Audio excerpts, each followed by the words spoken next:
Chapter 6 166 Dark Rider. The sun was slowly drowning in the darkness of the void, and as it did, a veil of shadows was devouring the world. The western horizon was still aflame with the scarlet pyre of the sunset, but the somber night was already approaching from the east. On a desolate island covered by tall pillars of jagged rock, a numinous temple stood, its beautiful stone walls painted red by the light of the drowning sun. All around it, countless swords were thrust into the petrous ground, rising from it like a solemn graveyard of steel. There was only one path through the forest of blades, and as the twilight of dusk approached it, a dull, echoing ringing suddenly resounded from the darkness, then traveled through it, slowly growing closer and closer. It was the sound of adamantine hooves ringing against stone. Soon, 4 crimson flames ignited in the shadows, and then revealed themselves to be 4 eyes. 2 belonged to a Stygian destrier, the other 2 to its dark rider. The steed was black as night, with dreadful horns crowning its head. It walked forward with a steady pace, fearsome and noble, lean muscles rolling under its lusterless coat.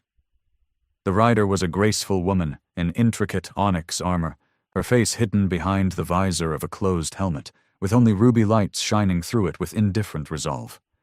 Her presence was both calm and fearsome, full of quiet confidence and frightening strength. The blade of a great odachi rested on her shoulder, its steel as dark as the heart of the night. 2 steps behind the taciturn knight, 2 creatures walked with their gazes lowered to the ground. One was a towering, 4-armed demon dressed in a black kimono, his dark hair tied with a silk ribbon. The other was a strange human, with skin that resembled polished bark, wearing a fitting dark garment made of soft silk, his disfigured face hidden behind a wooden mask and drowning in the shadow of a deep hood. Neither of them was armed. The Dark Knight led her horse to the first steps of the pathway through the graveyard of swords and stopped, waiting. Her ruby eyes burned with cold calmness, as if the woman had a heart made of stone, incapable of feeling fear, unease, or trepidation. Her servants, however, were not as aloof. Both stole glances at the magnificent stone temple, tension clearly written on their faces. A few moments later the human asked quietly, "It is too late to turn back, isn't it?" The demon did not respond, not that he was capable of speaking in the human tongue. Instead, he simply nodded, then froze, as if sensing something. The other servant sighed and grew silent as well. There was no one and nothing around them, just the pillars of jagged rocks and the swords thrust into the ground. The island was awash in the blood-red radiance of the dying sunset, with deep shadows nesting in the spots from where the sunlight had already fled. A gust of wind suddenly blew, bringing with it the smell of iron. And then, out of nowhere, they were surrounded by a dozen silent figures. All of them were beautiful women, wearing light garments made of red silk. Their bodies were slender and supple, their skin smooth and soft. The sight of them might have been alluring, if not for the sharp coldness of their eyes, the ruthless expressions written on their tantalizing faces, and the murderous glint of their blades, all aimed at the uninvited guests. Sunny shivered. Damnation. Noctis had not been joking when he described the war maidens as fearsome. Even though these women were just awakened, his intuition was screaming that they represented mortal danger. However, Sunny did not need the help of his enhanced 6th sense to understand that. The feeling he got from the female warriors was the same as he had experienced a few times before in his life, when facing true battle masters.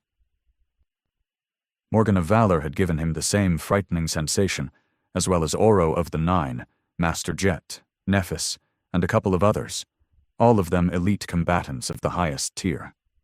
Some of these fiends he had fought and somehow survived, but not without shedding a lot of blood and receiving deep scars, if not on his body, then on his soul. And right now he was staring at 12 of such monsters. And these were just the sentinels, no doubt. Who knew what kind of battle saints would he meet inside the temple? No wonder this sect had been Solvain's cradle. Full of bad premonitions, he made sure to not make any sudden movements and continued staring at the ground. His role during this part was rather simple. He just had to do nothing. Her master might have been apprehensive, but Saint didn't seem concerned at all. She turned her head slightly and looked down at the war maidens, her gaze as calm and indifferent as always. Noticing her calmness, a few of the female warriors gripped their weapons tighter. One of them, a tall woman with red hair and eyes the color of steel, frowned a little, and then asked in a raspy voice, "What brings you to the Temple of the Chalice, Demoness?" Saint, of course, remained silent. Instead, Kai took a step forward and bowed, then spoke, his ugly voice sounding like grating scritching of rusty metal. "Greetings, warriors.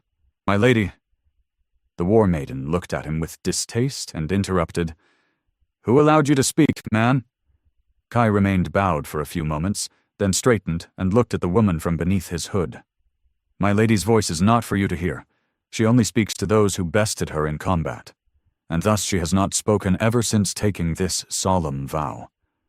The war maiden remained silent for a few moments, studying Saint's graceful and fearsome figure. Then she smiled darkly.